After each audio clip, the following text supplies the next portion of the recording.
ก็ทำมาว่าทำมันเพลงหลายก็ดีโอ้โตลงถ้าเรามันน้อยกันเพลงดีทำดีแต่เรื่องน้องหมอหลายหลายอยู่ดอกเดียวเดียวเพิ่มคักเลยบอกวันนี้แม่นี้นะตาพี่จ้าเราเพิ่มคักแล้วเพิ่มเข่านึงมักกันแล้วเราว่าแล้วบอกไม่ได้บอกมักแต่พี่แต่น้องเราผมว่าบูชาหรือบูฮันอันนั้นนะ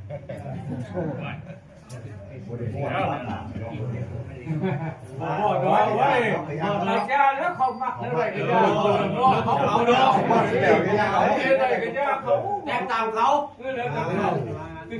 วันนี้มันจักเลยใครจะได้บัตรเนี่ยเก๋มาเลยตอนจบแล้วพอรู้จักจะคัดกันนี่สมาธิใครระวังปุ๊บใครระวังกระดังมันจะได้ยินประเด็นมันลูกปีนเขาก็เฉยเลยไม่ผมไรบ้างไม่ก็เฉยเอ๊ะเมื่อผมไรเราขี้มันไม่เลยขี้มันเฉยนะพอแล้วถ้ามีมิตรเอาไปให้เงินเนี่ยนะผมเคยได้บ้างเอามาให้เกณฑ์ให้มาซื้อสิ่งเราให้เกณฑ์ให้เพื่อ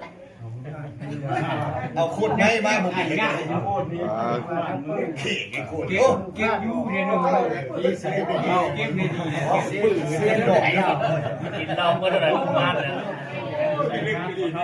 ที่ยังปวดท้องปวดหัว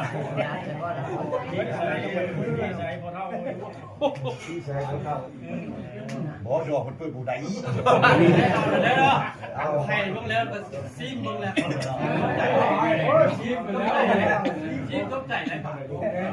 ชอบทำมาแล้ววันนี้มาจะไก่คือน้ำเย็นกินไม่เป็นรู้เลยโอ้ยมันเสียบีมเป็นน้ำเย็นมันหนักเลย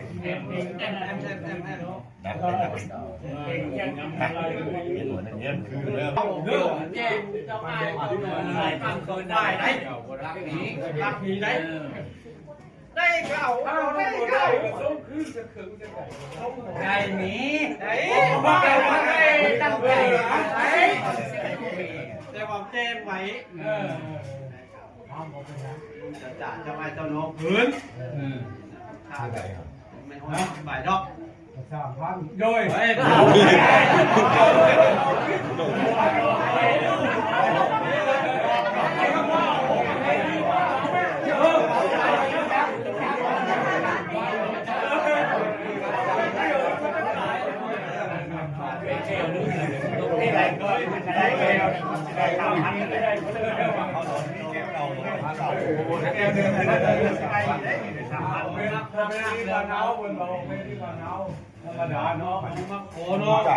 ไม่บอกเราขึ้นนี่มาดูเลยขึ้นมาดูนี่ก็ขึ้นบอกขาดเราพับมาใส่ได้ดิขาด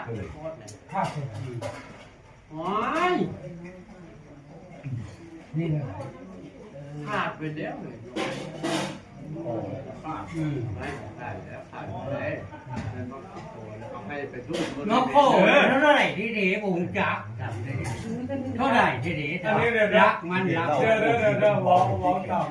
ตามรักตามเกณฑ์ตามนิดน้อยต่อกันอันนี้บอกย่อๆบอกสั้นๆเนาะเด็ดเจ้าแล้วก็ได้คนต้นรับมือก็ได้เหมือนกันขั้นตอนรับเอาเรื่องงานมันจบเนาะได้ยินหน้านะเน้นโมเมนต์กับพุ่งกันกับตกไฟเนาะได้ยินร้องว่าในหมีได้ยินร้องว่าว่าสามเศษกับทุกคนทั้งนี้มันเหม็นบ่ทั้งนั้นบอกว่าทั้งพ่อแม่เขาบอกมาเสียงเก่า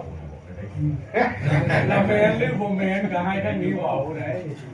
เฮ้ยโมเมนต์กับบอก